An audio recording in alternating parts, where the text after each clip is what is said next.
Hey, it's Mackenzie from Moose FM here, fresh with lights just after her performance here. And this is your first performance in 15 months, right? Yeah, first performance in 50 month, first performance in Timmins, my hometown. So it was fun. It was really amazing. You know, after 15 months off, you usually suck.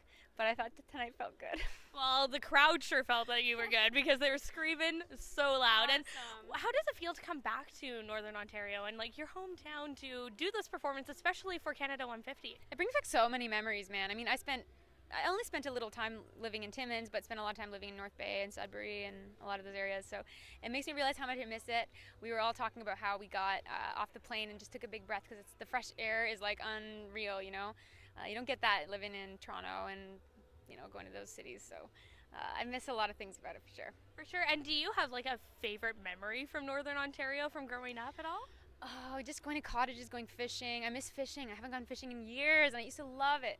So maybe if I have time today, I'll go fishing. I remember I was talking with one of our drivers today, who's bringing people back and forth from the venue, and I was like, "What do you guys do around here?" You know? He's like, "Fish. Go in the woods, man." I was like, "I miss that." Oh, the Northern Ontario life, right? Yeah. And where you are today in your career, did you think when you started out like 16 years ago, right, that you would be here? It's 16 years, huh? It has. I did get I put my first song out a long time ago, but I don't know. I think I always did, but never pictured it to be the way it is now. At full control, doing, you know, with my next album, I'm making a comic. It's called Skin and Earth, and it's like this project I've always dreamed of making. I never thought that I would be so creatively self-realized.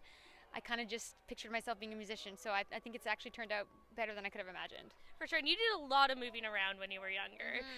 Where did that help you inspire your music or really take your music in a certain direction? I think it gave me it gave me a global perspective, and that affected the way that I saw things.